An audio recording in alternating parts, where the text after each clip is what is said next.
Hacer cerveza en la casa, qué miedo, qué misterio, eso me dicen los amigos, pero en realidad no es tan complicado. La gente tiene miedo a qué, a perder un bache, perder un día de producción.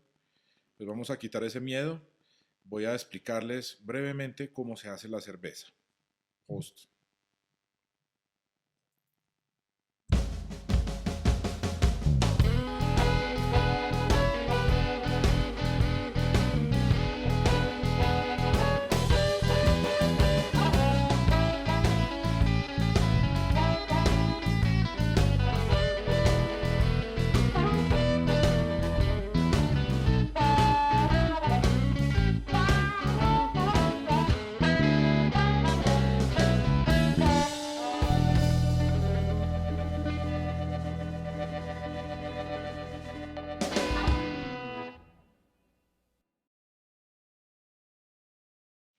Para hacer cerveza necesitamos cuatro ingredientes básicos que son la malta, el agua, el lúpulo y la levadura.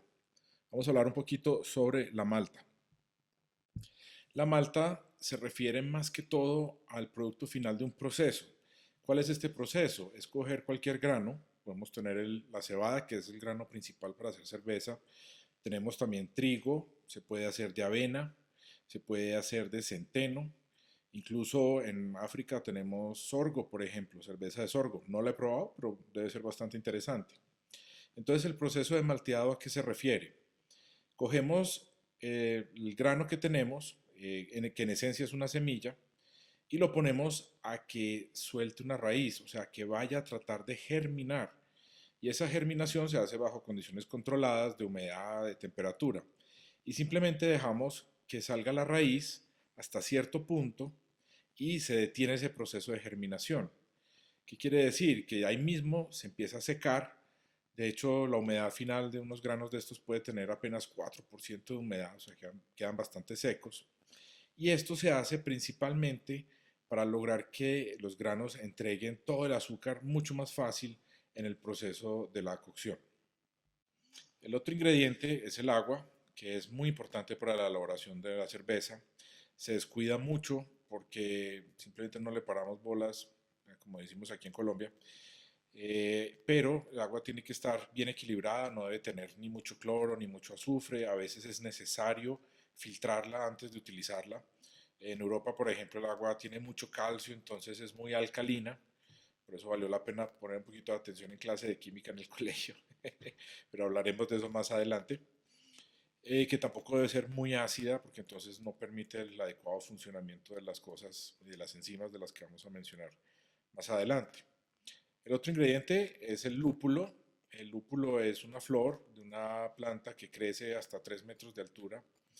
El lúpulo es un ingrediente esencial en la cerveza porque es el que nos da el amargor realmente y nos ayuda a balancear ese sabor alcohol dentro de la cerveza, pero también da aroma. Entonces, más adelante vamos a hablar sobre el lúpulo y cómo se utiliza. Y por último, la levadura, que es la más importante de todas, porque es la que convierte el alcohol, perdón, el azúcar en alcohol. ¿Y ahora qué? ¿Qué vamos a hacer con estos cuatro ingredientes? Pues el primer paso es coger la malta y molerla, pero no la queremos moler tanto que se vuelva polvo, sino que simplemente abra la cáscara, presente el azúcar y los almidones que tiene en su interior y nos permita cocinarlo. Paso número 2, agregar agua, llevarla hasta una temperatura, en inglés a veces se describe como strike temperature, que es como la temperatura de entrada de esta malta, y vamos lentamente a subir esta temperatura en diferentes etapas. ¿Por qué? Porque resulta que hay una enzima que se llama la amilasa, que es la que nos ayuda a convertir todo ese almidón en azúcares fermentables.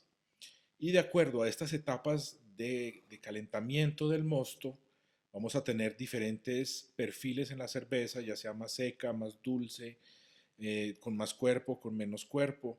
Todo eso lo vamos a ver en detalle en los siguientes blogs. Pero por ahora sepan muy importante esto, que hay que subir la temperatura paulatinamente con ciertos tiempos que no es difícil de lograr en la casa. Bueno, no se me pierdan todavía. La amilasa es una enzima. ¿Qué quiere decir? que es una proteína que se encarga de hacer procesos biológicos, ya sea en el cuerpo o en la naturaleza. Entonces, por lo tanto, no hay necesidad de agregarle nada más a esto. La naturaleza es muy sabia y nos da azúcar y amilasa, todo en un solo paquete, que es la cebada, que lo tiene el trigo, que lo tiene también el centeno. Pero si vamos a utilizar otros granos como maíz, avena, sorgo, tocaría adicionarle amilasa para que nos convierta todo ese almidón que está disuelto ahí en azúcar. Cuando llevamos todo ese aumento de temperaturas escalonadas, llegamos a 78 grados, ahí lo dejamos un ratico y después de esto necesitamos separar todos esos granos del líquido que acabamos de crear. Entonces lo que hace uno es retirar los granos, hay varias técnicas para eso, de eso vamos a hablar también. Y luego este líquido, el mosto, lo vamos a poner a hervir. ¿Cuál es la importancia de hervir? Pues cuando llega a hervor hay varias razones. Una, para ayudar al lúpulo a entregar su amargor, o sea, para que se liberen todos esos fenoles. No se asusten por estas palabras tan complejas, vamos a hacer el glosario más adelante. Los fenoles son los que nos van a dar aromas, también nos van a dar un poquito amargor en la cerveza, lo que nos va a dar el balance. Estos solamente se activan, digamos, en mayor proporción cuando se hierve. Número dos, el hervor nos ayuda a esterilizar ese mosto para reducir considerablemente la carga bacteriana que puede estar ahí. Y número tres, también nos va a ayudar a evaporar algunas sustancias que no queremos en la cerveza al final. Una de las cosas, por ejemplo, es el diacetilo. Es un sabor que se describe entre repollo viejo o una lata de maíz, más o menos. Pero hasta que no lo prueben no lo entenderán. Pero digamos que por ahora lo más importante, hay que hervir para sacar esta sustancia. Una vez se termina el hervor, que habitualmente es entre 60 y 90 minutos, tenemos que enfriar ese mosto lo más rápido posible, simplemente para que no se contamine con bacterias. Hay técnicas, uno lo puede dejar de un día para otro que se enfría al ambiente, pero el riesgo de que este caldo que está lleno de azúcar también le gusta a las bacterias, entonces también se van y se comen eso y nos produce un líquido que empieza a saber muy ácido y de pronto no es tan agradable. Entonces, también hay unos aparaticos que se llaman chillers, que simplemente son tubos uno dentro de otro y se pasa agua fría por un lado y se pasa el mosto caliente por el otro y simplemente por contraflujo se enfría el uno y se calienta el otro, se transfiere ese calor. Pero bueno, también es muy detallado, pero sepan que se puede hacer de manera eficiente en la casa sin mucho problema. Entonces, ¿qué hacemos con este mosto frío? Lo metemos a un fermentador. ¿Qué es un fermentador? Puede ser la cosa más simple del mundo. Un balde con un hueco en la parte superior de la tapa al que le podemos poner lo que se llama una trampa de agua. Esta trampa de agua lo que hace es permitir la salida del CO2, del dióxido de carbono que produce la levadura al comerse ese azúcar, pero no deja entrar oxígeno, porque a partir del momento de la fermentación el oxígeno es nuestro enemigo. Ahí hay una de las grandes diferencias entre la cerveza y el vino.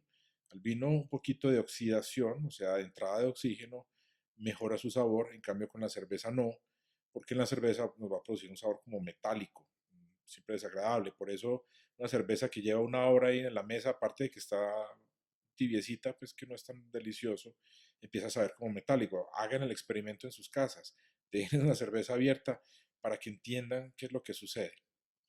Ya una vez termina la fermentación, esto puede durar entre 2 a 4 semanas según el estilo que estén haciendo. Hay una etapa de maduración que va incluida ahí en ese tiempo. La verdadera fermentación dura hasta 4 o 5 días no más. Después de eso ya es una cosa muy lenta, pero que nos ayuda a la maduración a pulir mucho el sabor de la cerveza final. Cuando ya termina esta maduración, tenemos que sacar este líquido, ponerlo en una botella de cualquier tamaño y en la casa hacemos una cosa que se llama carbonatación en botella. ¿Qué quiere decir?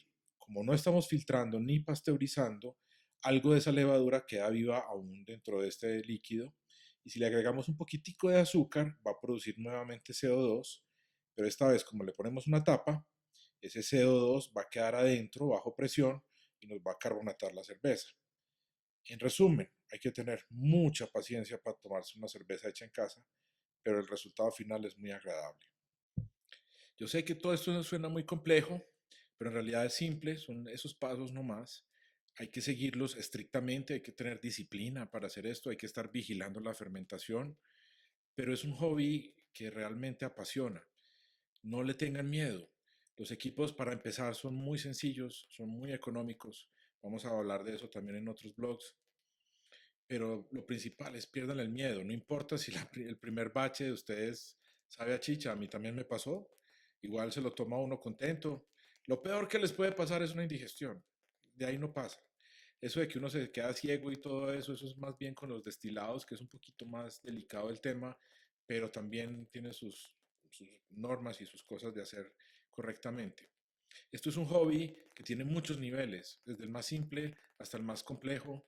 Estamos hablando como hobby, no como una empresa, vamos a hacer cerveza industrial, eso ya son otros procesos. Pero para hacer buena cerveza en la casa, reunir a la familia, tener a los amigos contentos, es una cosa muy sencilla, requiere un poco de paciencia y disciplina, pero no es imposible. Prost y hagan buena cerveza.